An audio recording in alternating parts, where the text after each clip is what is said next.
Y si alguno de los lectores de Juan estaba considerando adorar al emperador para tratar de evitar la persecución, esta historia les alentaría a resistir la tentación. Después de los mensajeros angelicales, Juan incluyó un pequeño interludio en Apocalipsis capítulo 14, versículos 12 y 13. En este interludio, Juan exhortó al pueblo de Dios a perseverar, a resistir la cultura idólatra que les rodeaba, y las voces del cielo proclamaban que aquellos quienes se mantuvieran fieles finalmente recibirían las bendiciones y el descanso de Dios. La última historia simbólica describe a uno semejante al Hijo del Hombre, que está sentado en una nube blanca y viene a recoger su cosecha. Esta historia se encuentra en Apocalipsis capítulo 14, versículos 14 al 20. La frase semejante al Hijo del Hombre es también usada en Apocalipsis capítulo 1, versículo 13, donde específicamente se refiere a Jesús. Y está claro a partir de las acciones y contextos de Apocalipsis capítulo 14 que este Hijo de Hombre es también Cristo. Las imágenes en esta historia son tomadas de Daniel capítulo 7, versículo 13, donde uno, como un Hijo del Hombre, viene en las nubes para entrar en la corte celestial de Dios. En la primera historia de esta serie, la historia de la mujer, Jesús fue representado como un niño que fue llevado al cielo.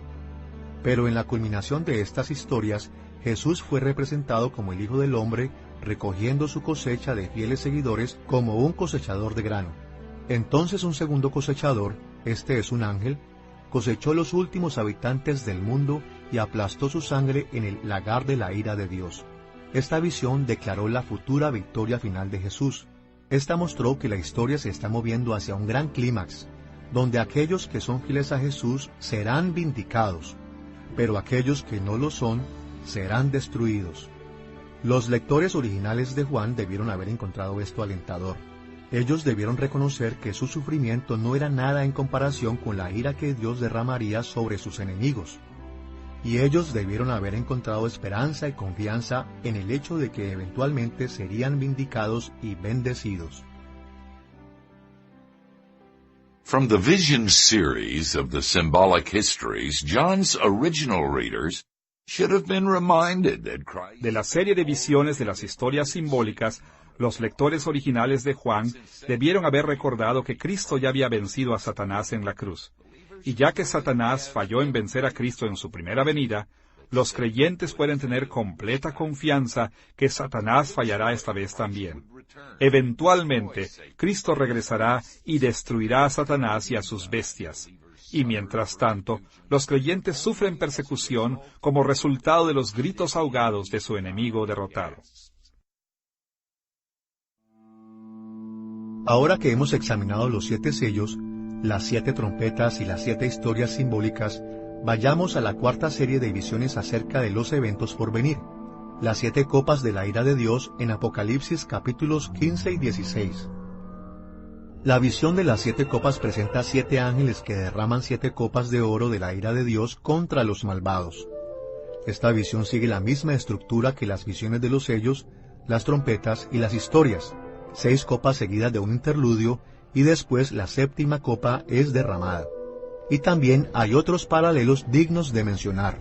Por ejemplo, como las primeras 4 trompetas, las primeras 4 copas devastaron las 4 principales regiones del mundo: la tierra seca, el mar, el agua dulce y el cielo. Pero mientras que los juicios de las trompetas afectaron solo una tercera parte de la tierra, las copas afectaron al mundo entero. La primer copa infligió una plaga de úlceras dolorosas en todos aquellos que tenían la marca de la bestia y adoraban su nombre. La segunda copa convirtió el mar en sangre. La tercera copa convirtió el agua dulce de los ríos y manantiales en sangre. Y la cuarta copa creó un calor abrasador del sol. A pesar de estas devastadoras plagas, el pueblo maldijo a Dios y rehusó arrepentirse. La quinta copa fue derramada sobre el trono de la bestia. En Apocalipsis capítulo 13 se ve claramente que esta bestia es la bestia del mar, cuyo gobierno fue apoyado por la bestia de la tierra.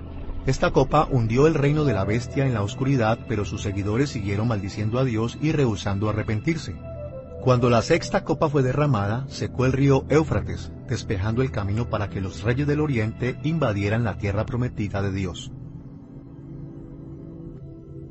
De acuerdo a Apocalipsis capítulo 16, versículo 16, una batalla decisiva entre los reinos del este y el pueblo de Dios se libraría en el Armagedón o el monte Megido. En el antiguo Israel, Megido fue una ciudad clave a lo largo de una principal ruta comercial entre los reinos de Mesopotamia y Egipto. Enormes ejércitos podían reunirse en el vecino valle de Jezreel, o como algunas veces se le llama, la llanura de Esdrelón. Y el pueblo de Dios había logrado previamente victorias militares en Megido. Por lo tanto, este era un símbolo apropiado para describir la batalla climática entre los siervos de Dios y sus enemigos. La siguiente visión de Juan se detuvo por un interludio en Apocalipsis capítulo 16, versículo 15, donde leemos este anuncio. He aquí, yo vengo como ladrón. Bienaventurado el que vela y guarda sus ropas, para que no ande desnudo y vean su vergüenza. Recordando su carta a la iglesia de Sardis en Apocalipsis capítulo 3, Cristo exhortó a sus seguidores a permanecer vigilantes y fieles en todo momento. Después del interludio, la séptima copa provocó la destrucción final de los malvados. Truenos y relámpagos caían. Un terremoto destrozó las ciudades de las naciones. Islas se hundieron. Montañas se derrumbaron. Y granizos gigantes aplastaron a la humanidad. Este fue el final de la era, la destrucción del mundo presente que tomará lugar cuando Cristo regrese. The series of 7 bowls completed John's vision of coming events. The seals, trumpets, his... La serie de las 7 copas completan las visiones de Juan de los eventos por venir. Los sellos, las trompetas, las historias y copas, todas demuestran el compromiso de Dios de intervenir en la historia para asegurar la seguridad y bendición de su pueblo. En los días de Juan, el Imperio Romano parecía invulnerable para las iglesias de Asia Menor. Y muchos enemigos modernos de la Iglesia pueden parecer igualmente poderosos. Pero Dios ha determinado destruir a sus enemigos y a nuestros enemigos. Y eso debería motivar a cada cristiano en cada era a mantenerse fiel a Cristo, aun cuando enfrentemos severa oposición u opresión. Ahora que hemos examinado la primera y segunda visión de Juan, vayamos a su visión del castigo de la gran ramera en Apocalipsis capítulo 17, versículo 1, hasta el capítulo 21, versículo 8. Esta visión toma lugar en el desierto. De acuerdo a Apocalipsis capítulo 17, versículo 1, toda esta visión se enfoca en el castigo de la gran ramera, incluyendo el regreso de Cristo, en la batalla final en donde las fuerzas de maldad son completamente derrotadas, el reinado de los que son fieles a Cristo y la final renovación de los cielos y la tierra. Juan designó esta sección para llamar la atención de su audiencia a las bendiciones finales de aquellos que fueron fieles a Cristo y para las maldiciones finales que caerían sobre aquellos que no lo fueron. Este doble enfoque debió inspirar a sus lectores a buscar las bendiciones de Dios y a evitar su juicio. Hay 2 pequeñas series de visiones dentro de la visión del castigo de la gran ramera. La primera trata con el juicio de Dios sobre Babilonia, y la segunda se enfoca en el reinado de los santos. Observaremos estas 2 series comenzando con el juicio de Babilonia en Apocalipsis capítulo 17, versículo 1, al capítulo 19, versículo 21. Como las visiones de Juan sobre los sellos, trompetas, historias y copas, sus visiones relacionadas con el juicio de Babilonia también recapitulan la historia de la Iglesia. En Apocalipsis capítulo 17 versículos 1 al 6, la ciudad de Babilonia es presentada como una ramera. Ella viste ropas atractivas y es adornada de oro, piedras preciosas y perlas. Su apariencia y prostitución son un símbolo de todos los placeres ilícitos que seducen al pueblo de Dios a alejarse de la verdadera adoración y de la vida fiel. Pero, significativamente, ella aparece en el desierto, lo que implica que no puede cumplir con su ofrecimiento de lujo y placer. Y para confirmar este hecho, ella sostiene una copa llena con cosas abominables y la inmundicia de su fornicación. La ramera también se sienta sobre una bestia escarlata que tiene 7 cabezas y 10 cuernos. Esta es la bestia del mar descrita en Apocalipsis capítulo 13. Está cubierta de nombres blasfemos. simbolizando su propia maldad y la idolatría de aquellos que le siguen. El significado de las imágenes de la ramera y de la bestia son entonces reveladas en el resto de la serie. Como las series anteriores de los sellos, trompetas, historias y copas, la estructura de esta serie presenta 6 mensajes de juicio y lamento, seguidas de un interludio. Pero en lugar de un séptimo mensaje que describe la batalla final entre Cristo y sus enemigos, esta serie termina con una visión de la batalla misma. El primer mensaje se encuentra en Apocalipsis capítulo 17, versículos 7 al 18. Interpreta los detalles de la visión de la ramera y de la bestia. Podemos resumir este mensaje diciendo que Dios destruirá completamente a cada uno y a cada cosa que se lo oponga. El segundo mensaje, en Apocalipsis capítulo 18, versículos 1 al 3, declara la total derrota de Babilonia y todas las naciones, reyes y comerciantes que ha seducido.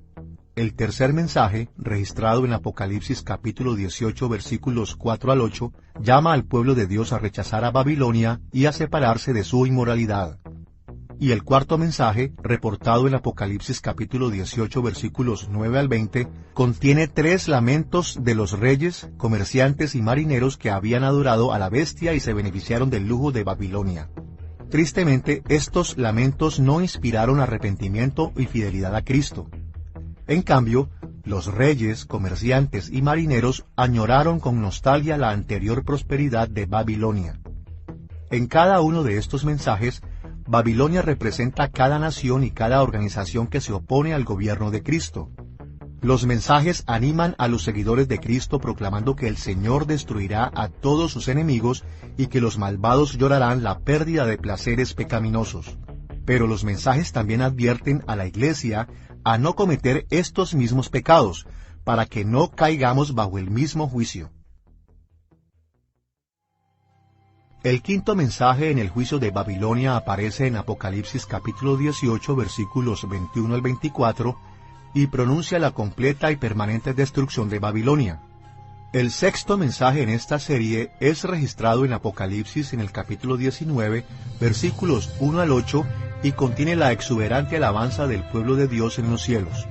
En respuesta al juicio contra Babilonia, el pueblo fiel de Dios lo adora a Él.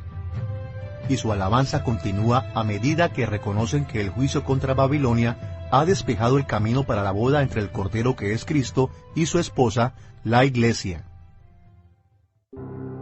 A continuación, un interludio interrumpe el mensaje en Apocalipsis capítulo 19, versículos 9 y 10.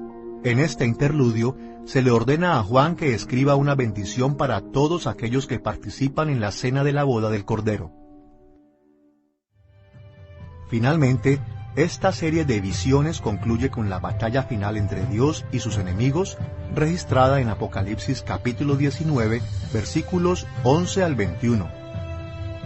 Cristo aparece como el guerrero divino y hace la guerra contra todos los enemigos de Dios. Estos enemigos son dirigidos por la bestia y el falso profeta, quienes son respectivamente la bestia del mar y la bestia de la tierra de Apocalipsis capítulo 13. Y no hay competencia. La bestia y el falso profeta son derrotados para siempre. Escuchemos cómo Apocalipsis capítulo 19, versículo 20 describe su caída. Y la bestia fue apresada, y con ella el falso profeta que había hecho delante de ella las señales. Estos dos fueron lanzados vivos dentro de un lago de fuego que arde con azufre. La batalla final concluye todas las guerras que Dios libró por su pueblo, y completa la victoria que Cristo ganó en la cruz. Ahora que hemos explorado el juicio sobre Babilonia, examinemos la serie que trata con el reinado de los santos, en Apocalipsis capítulo 20, versículo 1, al capítulo 21, versículo 8. Esta serie sobre el reinado de los santos incluye 3 partes comenzando con los 1000 años de reinado de los santos, comúnmente llamado el milenio, en Apocalipsis capítulo 21, versículos 1 al 10. En esta sección, Juan vio un ángel que descendió del cielo y se unió al dragón, quien es Satanás. Juan vio que por los siguientes 1000 años, Satanás permanecería atado mientras los fieles mártires cristianos vienen a la vida y reinan con Cristo.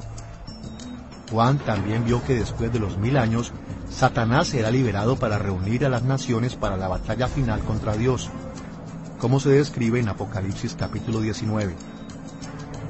Al final de esta batalla, todos los enemigos de Dios serán permanentemente destruidos. Aún Satanás mismo será lanzado al lago de fuego y azufre para siempre. La mayoría de los intérpretes reconocen que, como el resto de la profecía apocalíptica de Juan, Apocalipsis capítulo 20 es muy simbólico. Y los creyentes interpretan estos símbolos en una amplia variedad de formas. De hecho, en el libro entero de Apocalipsis, sería difícil encontrar un pasaje más debatido que este. En términos generales, hay 4 escuelas principales de interpretación para este pasaje. Cada una lleva su nombre en parte por su entendimiento del milenio o los 1000 años mencionados en este pasaje. Estas 4 escuelas de interpretación son: premilenialismo histórico, premilenialismo dispensacional, postmilenialismo y amilenialismo. El premilenialismo histórico y el premilenialismo dispensacional son ambos sistemas premileniales, lo que significa que ellos creen que Jesús regresará antes que comiencen esos 1000 años. En contraste, el postmilenialismo y el amilenialismo son ambos sistemas postmileniales, lo que significa que ellos creen que Jesús regresará después que estos 1000 años terminen. Observemos cada uno de estos sistemas con un poco más de detalle. Premilenialismo histórico es llamado histórico porque es la visión premilenial que ha sido sostenida por diferentes grupos y teólogos a través de la historia de la Iglesia. Esta enseña que después de que Jesús regrese, Satanás será atado y Jesús marcará el inicio del milenio. Un periodo de 1000 años de paz y prosperidad terrenal. Los creyentes recibirán cuerpos resucitados al inicio del milenio. Los no creyentes no recibirán cuerpos resucitados, vivirán vidas más largas de las que ahora tienen, pero seguirán estando muertos. Cuando el milenio termine, la rebelión de Satanás tomará lugar, seguida por el juicio final. Y entonces el reino eterno de Dios sobre los nuevos cielos y la nueva tierra comenzará. Esta visión entiende que Apocalipsis capítulo 20 sigue cronológicamente después del capítulo 19. El premilenialismo dispensacional comenzó a ser enseñado a partir del año 1830. Hay variaciones con este punto de vista, especialmente en lo que respecta a los tiempos de los eventos finales antes del milenio. Pero en general, el premilenialismo dispensacional enseña que cuando Jesús regrese, Él restaurará la nación de Israel y visiblemente reinará sobre las naciones desde su trono en Jerusalén. Cerca del fin del milenio, Satanás instigará una rebelión, pero Dios derrotará completamente a Satanás y a sus ejércitos. Después, el último juicio tomará lugar, y entonces el reinado eterno de Dios sobre los nuevos cielos y la nueva tierra comenzará. Al igual que el premilenialismo histórico, este punto de vista entiende que Apocalipsis capítulo 20 sigue cronológicamente después del capítulo 19. En contraste con el premilenialismo histórico y dispensacional, el posmilenialismo enseña que Jesús regresará después del milenio. Se cree que el milenio se comprende del periodo existente entre la primera y la segunda venida de Cristo, o los últimos 1000 años antes de que Él venga. En cada caso, durante el milenio Jesús gobernará desde el cielo a través de la iglesia terrenal, y su reino se expandirá progresivamente para cubrir y mejorar toda la tierra. El amilenialismo literalmente significa no milenio. Esto toma su nombre del hecho de que niega que el milenio son 1000 años literales. Esta enseña que el milenio consiste en el reinado de Jesús sobre toda la tierra, desde su trono en el cielo y a través de su iglesia, y que Jesús regresará al final del milenio. Amilenialismo es distinto al postmilenialismo en una variedad de formas. Por un lado, todas las formas del amilenialismo afirman que el milenio es todo el periodo entre la primera y la segunda venida de Cristo. Por otro lado, el amilenialismo no insiste en que el reino milenial de Jesús y de sus santos expandirá progresivamente el reino y mejorará el mundo. Desde una perspectiva amilenial, los cristianos experimentarán tanto las bendiciones del reino de Dios y la gran tribulación en la tierra, hasta que la victoria final se logre cuando Cristo regrese. It's important for followers of Christ to recognize that evangelical believers don't always... Es importante para los seguidores de Cristo reconocer que los creyentes evangélicos no siempre están de acuerdo y que el tema del milenio ha sido históricamente un área de controversia. Pero independientemente de cuál interpretación milenaria tomemos, todos los cristianos evangélicos están de acuerdo en que Cristo regresará y logrará la victoria sobre el mal, que Satanás finalmente será vencido, y que el pueblo de Dios vivirá por siempre bajo el reinado de Cristo en una creación restaurada. Todos compartimos estas mismas convicciones y como resultado podemos encontrar gran consuelo y aliento en las enseñanzas bíblicas acerca del milenio. La segunda parte de la serie sobre el reinado de los santos trata con el último juicio de Dios sobre sus enemigos en Apocalipsis capítulo 20 versículos 11 al 15. En esta parte de la visión, Juan atestiguó la sentencia del juicio final sobre la humanidad basado en sus obras. Este juicio incluyó a todos los que han vivido. Los creyentes cuyos nombres están escritos en el libro de la vida fueron separados de la terrible ira de Dios. Pero el resto de la humanidad fue condenada por sus pecados. Este aspecto del juicio final elimina por completo la presencia y los efectos del pecado en el mundo, dando paso a los nuevos cielos y a la tierra nueva. Finalmente, la tercera parte de esta serie sobre el reinado de los santos se enfoca en el último juicio del pueblo de Dios, en Apocalipsis capítulo 21, versículos 1 al 8. Juan vio que el último juicio del pueblo de Dios sería una gran bendición. Los cielos y la tierra serían hechos nuevamente, y la nueva Jerusalén descendería desde el cielo como la ciudad capital de la tierra nueva. Este simbolismo apunta al hecho de que Dios habitará entre su pueblo en los cielos nuevos y la tierra nueva. Dios hizo esto en el pasado en el jardín del Edén, en el tabernáculo y en el templo, y ahora Él habita con nosotros en Cristo. Pero en los cielos nuevos y la tierra nueva, nuestra comunión con Dios será mayor, porque Él manifestará su gloria entre nosotros y Él vivirá en su presencia física para siempre. Habiendo examinado la visión de Juan del castigo de la ramera, vayamos a su visión de la esposa del Cordero. La visión es registrada en Apocalipsis capítulo 21, versículo 9, al capítulo 22, versículo 5. En su cuarta visión, Juan fue llevado a un monte alto. De acuerdo a Apocalipsis capítulo 21, versículo 9, esta visión se refiere a la novia, la esposa del Cordero, que fue la nueva Jerusalén. Esta visión describe la eterna belleza, paz, salud, prosperidad y regocijo que existirá después de que el mundo haya sido limpiado de la influencia y presencia de todos los enemigos de Dios. Y cuando la audiencia original de Juan leyó sobre esto, fueron animados a buscar las bendiciones de Dios viviendo de acuerdo a sus ideales y esperando el cumplimiento de la salvación que vendrá cuando Cristo regrese. La Nueva Jerusalén está descrita en Apocalipsis capítulo 21 versículos 9 al 27. Fue preparado en el cielo y entonces traído a la nueva tierra. La ciudad fue formada como un cubo perfecto. En el Antiguo Testamento, el lugar santísimo, tanto en el tabernáculo como en el templo, era un cubo.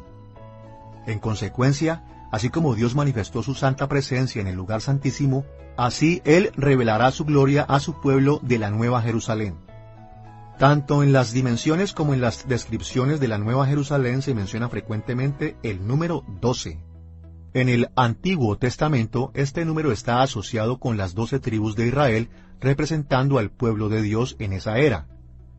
Y en el Nuevo Testamento, el número 12 está asociado con los 12 apóstoles, representando al pueblo de Dios en esa era. Esto sugiere que en la Nueva Jerusalén, el pueblo de Dios está presente en toda su diversidad y culturas distintivas. En la Nueva Jerusalén, el río de la vida fluía desde el trono de Dios a través del centro de la ciudad. Este nutre al árbol de la vida, cuyas hojas trajeron sanidad a todas las naciones. Esto simboliza el hecho de que en la nueva tierra, la maldición del pecado será erradicada de la creación. el mundo entero será completamente renovado y sano de todos los conflictos con el pecado que han plagado a los humanos caídos a través de la historia. Finalmente, Juan dijo que la Nueva Jerusalén brilló con la gloria de Dios. Las joyas y piedras preciosas de la ciudad reflejan su riqueza, belleza y esplendor.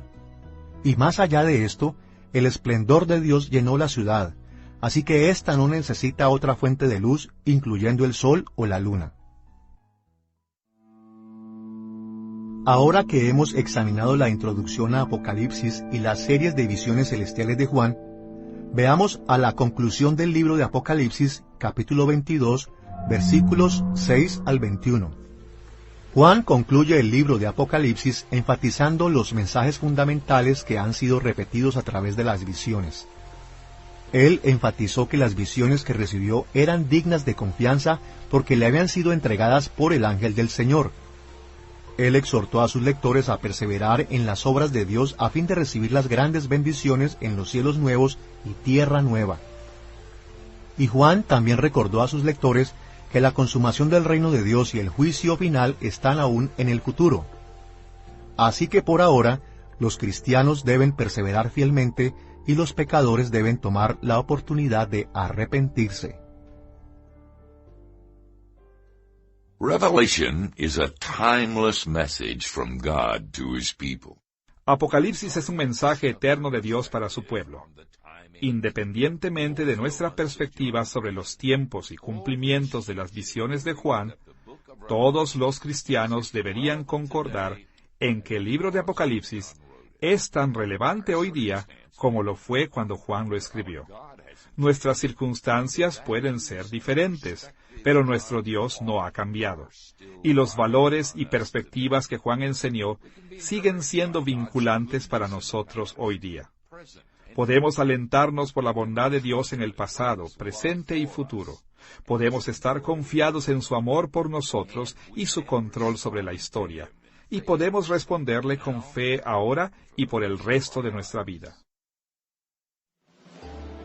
Habiendo discutido el propósito y los detalles del libro de Apocalipsis, estamos listos para dirigirnos a nuestro tercer tema importante: estrategias para la aplicación de Apocalipsis.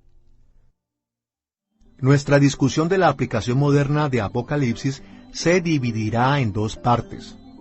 Primero, describiremos y discutiremos 4 estrategias comunes de aplicación del libro de Apocalipsis. Y segundo, sugeriremos una estrategia integrada que hace uso de elementos de las 4 estrategias comunes. Observemos primero las 4 estrategias comunes para la aplicación de Apocalipsis. La primera cosa que debemos decir es que cada una de estas estrategias tiene algo muy útil que ofrecer, pero ninguna de ellas es enteramente suficiente por sí misma. La situación nos recuerda la vieja historia de los hombres ciegos y el elefante, donde cada hombre ciego describe la parte del elefante que tocó, pero ninguno describe a todo el elefante. Esta historia existe en diferentes versiones en diferentes culturas. Un hombre puede tocar la pierna del elefante y creer que el elefante es como un pilar. Otro puede tocar su oreja y creer que el elefante es como un ventilador de mano. Otro puede tocar su cola y pensar que el elefante es como una cuerda. Otro puede tocar su trompa y concluir que el elefante es como una manguera de agua. Y así sucesivamente. Todos ellos están correctos en base a la medida de su evaluación, pero ninguno describió a todo el elefante. De manera similar, hay muchas estrategias populares e insuficientes para la interpretación del libro de Apocalipsis. Cada estrategia examina el simbolismo en Apocalipsis y lo decodifica de acuerdo a su propia perspectiva. Pero debido a que estas perspectivas son tan limitadas, cada punto de vista pierde la imagen completa y el significado completo que las visiones de Apocalipsis presenta. Las 4 estrategias comunes para la aplicación que estudiaremos en esta lección pueden ser denominadas como preterismo, futurismo, historicismo e idealismo. Cada una de ellas difiere en cómo interpreta el periodo de tiempo que cubre el libro de Apocalipsis y la manera en las que estas visiones son cumplidas. Consideraremos los 4 puntos de vista individualmente, comenzando con el preterismo. La palabra pretérito se refiere a cosas que sucedieron en el pasado. En consecuencia, la estrategia del preterismo dice que la mayoría de las profecías en el libro de Apocalipsis fueron cumplidas en el pasado distante.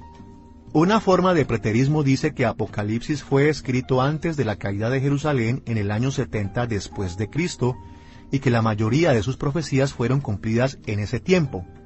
Otra sugiere que estas visiones fueron cumplidas en la caída del Imperio Romano en el siglo V después de Cristo.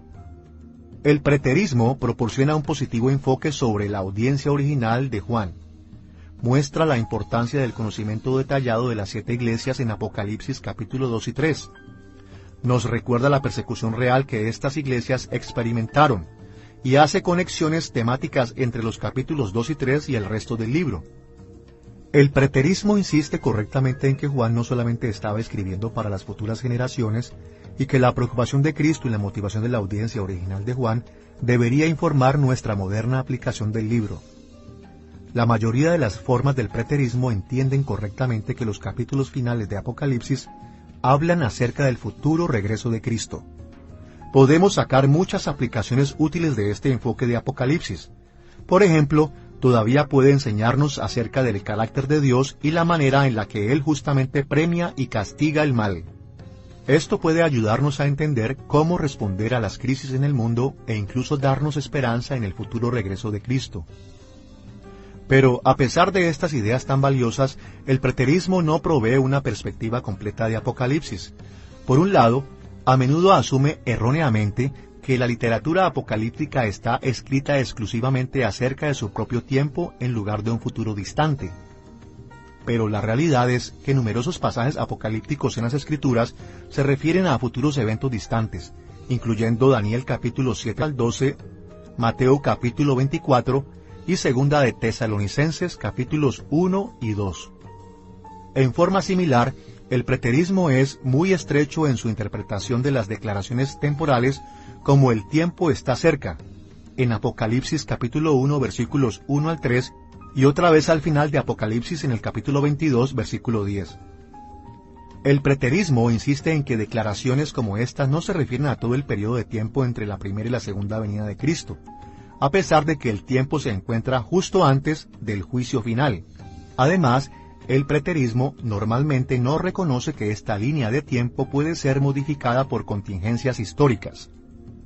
Como resultado, tiende a ignorar los cumplimientos en el futuro distante y a ver los cumplimientos solo en el contexto de la audiencia original. By the nature of its interpretation of Revelation, preterism has little to say about the development. Por la naturaleza de su propia interpretación de Apocalipsis, el preterismo tiene poco que decir acerca del desarrollo del reino de Dios desde el primer siglo. No prepara a los cristianos a lo largo de la historia para los modos en que la mayoría de las profecías de Apocalipsis serán cumplidas en sus propias vidas. Ni siquiera crea una expectación de martirio continuo u oposición continua. En estas y otras maneras, el preterismo no nos da toda la gama de aplicaciones que el libro de Apocalipsis tiene para ofrecer. Con este entendimiento del preterismo en mente, vayamos al futurismo. Futurismo es el punto de vista de que las visiones en Apocalipsis no comenzarán a cumplirse hasta la crisis final inmediatamente antes de la segunda venida de Cristo. Como el preterismo, el futurismo tiene ideas que compartir. Este dice correctamente que Apocalipsis espera sobre todo el gran evento del regreso de Jesucristo. Podemos ver este tema central en pasajes como Apocalipsis capítulo 22, versículo 20. El futurismo también ve correctamente el día futuro del juicio final y la eventual restauración de toda la creación que es confirmada en otras partes de las Escrituras, como Romanos capítulo 8, versículos 19 al 25. Estas interpretaciones pueden ser aplicadas en muchas maneras útiles. Ellas nos dan esperanza en el futuro regreso de Cristo, juicio y renuevo de la creación, y motivan a los cristianos en todas las épocas de la historia a esperar este momento. Pero a pesar de estas valiosas contribuciones, el futurismo pasa por alto las formas en las que el libro de Apocalipsis habló a su audiencia original. De hecho, tiende a restar importancia a las aplicaciones de otras generaciones que no sean la última generación antes de que Cristo regrese, a pesar de que Juan mencionó 7 iglesias antiguas por nombre y se dirigió a cada una de ellas específicamente. Sería difícil para las 7 iglesias mencionadas en los capítulos 2 y 3 creer que este libro no fue escrito con su situación en mente. En este sentido, el futurismo tiende a hacer que el libro de Apocalipsis parezca muy irrelevante para la mayoría de las audiencias a través de la historia. Ahora que hemos examinado el preterismo y el futurismo, observemos la tercera estrategia común de aplicación que es llamada historicismo. El historicismo asume que la visión de Apocalipsis ofrece una línea cronológica del curso de la historia de la Iglesia desde el primer siglo hasta la segunda venida de Cristo. El historicismo típicamente dice que Apocalipsis capítulos 2 al 12 relatan los eventos en los primeros siglos. Los capítulos 13 al 17 relatan la Reforma Protestante y los capítulos del 18 al 22 relatan los eventos que rodean la segunda venida. El historicismo ofrece varias ideas favorables. Este correctamente ve que Apocalipsis comienza con la situación de las 7 iglesias, también asocia correctamente las últimas escenas de Apocalipsis con la segunda venida, y correctamente señala que Apocalipsis se mueve hacia un clímax, un drama que se desarrolla mientras leemos a través del libro. El historicismo reconoce que el libro de Apocalipsis está destinado a todas las iglesias de todos los tiempos. Esto nos motiva a perseverar hasta que Jesús regrese y a afirmar que en este tiempo Él renovará los cielos y la tierra. Y esto nos recuerda que Dios está en control de la historia y que su plan no fallará en completarse. Pero el historicismo es problemático en otros sentidos. Por un lado, asume que todas las profecías de Apocalipsis son estrictamente cronológicas. Llena los vacíos entre la iglesia primitiva, la Reforma y el regreso de Cristo, extendiendo una línea de tiempo desde el primer siglo hasta el último y correlaciona las visiones entre los eventos de la historia de la Iglesia. Pero como vimos antes en esta lección, la estructura del libro de Apocalipsis no es estrictamente cronológica. Esto puede dar a los cristianos un falso sentido de dónde están en la historia redentora, algunas veces los inclina a un inapropiado pesimismo y a veces a un inapropiado optimismo. Esto también puede producir un sentido de que no podemos apartarnos de la línea de tiempo percibida en Apocalipsis, como si nuestras propias acciones fueran incapaces de mover a Dios a la piedad o a la ira, e incapaces de cambiar el aparente curso de la historia. Un segundo problema con el historicismo es su dependencia de la Reforma Protestante como un punto principal de la historia mundial de la Iglesia de Cristo. El historicismo tiende a ignorar la Iglesia global de Cristo, generalmente limitando las profecías de Juan a eventos del cristianismo occidental y algunas veces aún más estrechamente a los eventos del cristianismo europeo. Esta orientación equivocadamente minimiza el rol de la Iglesia en otras partes del mundo. Y esto puede ser muy desalentador. Puede causar que los creyentes piensen que sus acciones son insignificantes y quitan un motivo importante para perseguir el crecimiento del reino de Dios en el mundo entero. Habiendo observado el preterismo, futurismo e historicismo, dirijamos nuestra atención a la cuarta estrategia común de aplicación, el idealismo. En lugar de decir que Apocalipsis describe los eventos de un periodo de tiempo u otro, el idealismo sostiene que las escenas de Apocalipsis describen un patrón general de guerra espiritual, no eventos específicos o cronológicos. Como las otras estrategias comunes, el idealismo provee algunas ideas valorables. Este reconoce el arreglo temático de algunas profecías en el libro de Apocalipsis, y remarca el hecho de que los métodos de Satanás son fundamentalmente consistentes a través de la historia, haciéndolos bastante predecibles. El idealismo también tiende a reconocer el patrón general del Nuevo Testamento de la escatología inaugural que discutimos anteriormente en esta serie, y enfatiza la aplicación de Apocalipsis a nuestra situación moderna, generalizando más allá de las circunstancias particulares del primer siglo y de la crisis final. Estas ideas incrementan nuestra habilidad para leer y para usar Apocalipsis como Juan lo pretendía. Nos ayudan a enfocarnos en el carácter de Dios y en la naturaleza de sus relaciones con el mundo. Nos preparan para vivir para Él en todos los periodos de la historia y para esperar el eventual regreso de Cristo. Pero el idealismo también tiene atajos. Tal vez el más obvio es que no logra relacionar ninguno de los símbolos de Apocalipsis con los eventos históricos. Por lo menos la audiencia original de Juan necesitaba su Apocalipsis para ayudarles a descubrir el significado de los eventos que tomaron lugar en su tiempo.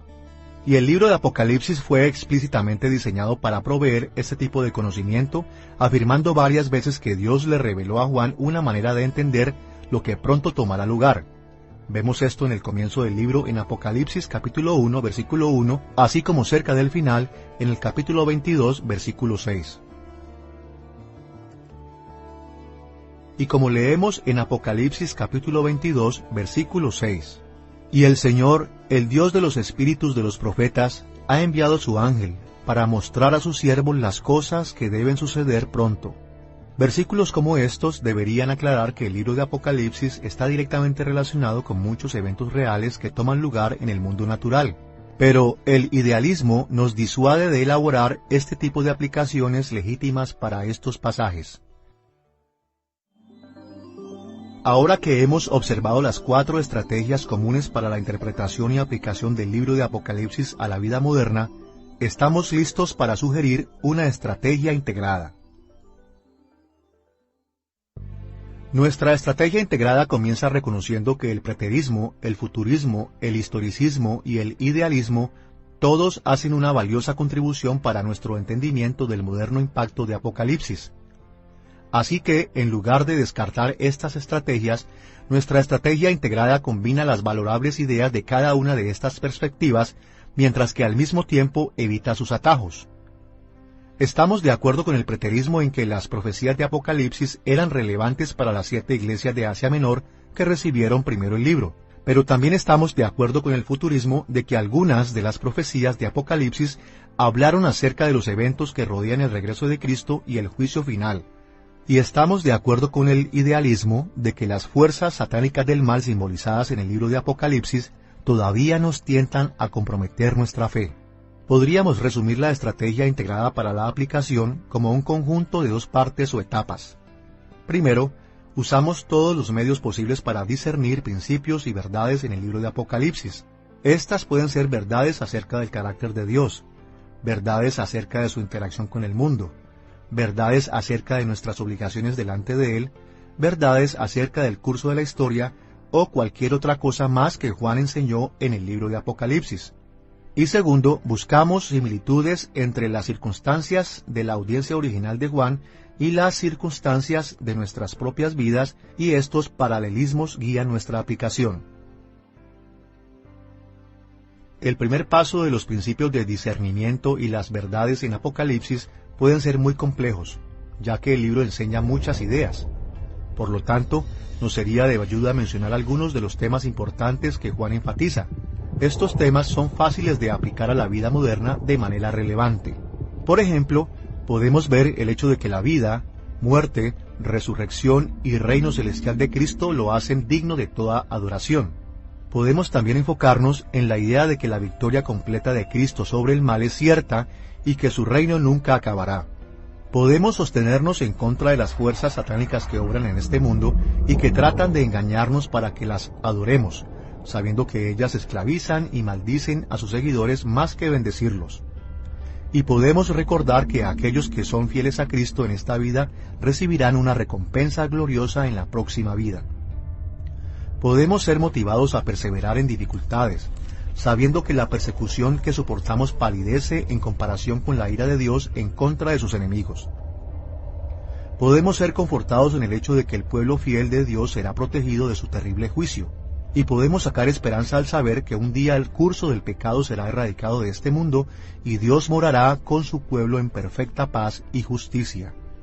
Y mientras tanto, podemos estar seguros de que Dios bendecirá el testimonio constante de la Iglesia y que Él usará esto para atraer más gente a la fe en Él. El segundo paso de encontrar similitudes entre la audiencia original de Juan y la audiencia actual también puede ser complejo, ya que hay muchos detalles que considerar. Por lo tanto, puede ser de ayuda tener una estrategia responsable para hacer estas conexiones. Además de la multitud de pequeñas similitudes que podemos encontrar entre nosotros y la audiencia original de Juan, hay por lo menos 3 importantes similitudes que pueden ayudar a guiar nuestra aplicación. Primero, el mismo Dios que gobernó la creación en el primer siglo continúa gobernando el mundo de hoy. Él sigue controlando la historia, sigue protegiendo a su pueblo, sigue respondiendo oraciones, y sigue mereciendo nuestra lealtad, agradecimiento y adoración. Segundo, el mismo mundo caído y pecador que turbó a las iglesias en Asia Menor, continúa perturbando a los cristianos de hoy. Seguimos enfrentando fuerzas espirituales de maldad. Seguimos sufriendo dificultades causadas por eventos de la naturaleza.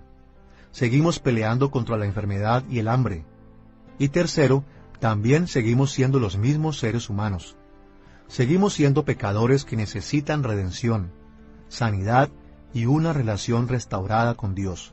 Similitudes como estas hacen el libro de Apocalipsis tan relevante hoy día como lo fue en el primer siglo.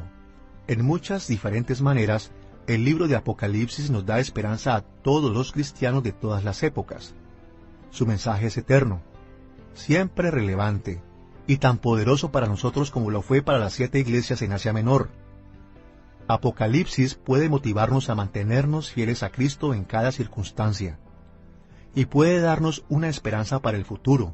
No importa qué tan mal a veces parezcan nuestras vidas, realmente estamos en el lado ganador. Y esta esperanza puede sostenernos, porque nosotros sabemos que un día Cristo regresará para bendecirnos como los herederos y gobernantes de su perfecta y eterna nueva creación. En esta lección hemos examinado el propósito del libro de Apocalipsis en términos de sus ofrecimientos de bendición y amenazas de maldición.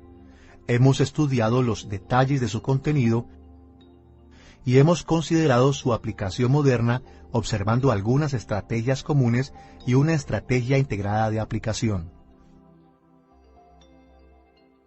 Throughout this lesson, we've seen that Revelation assures us of God's final victory, encourages our... A través de esta lección, hemos visto que Apocalipsis nos asegura la victoria final de Dios, motiva nuestra perseverancia e incrementa nuestro anhelo del regreso de Cristo.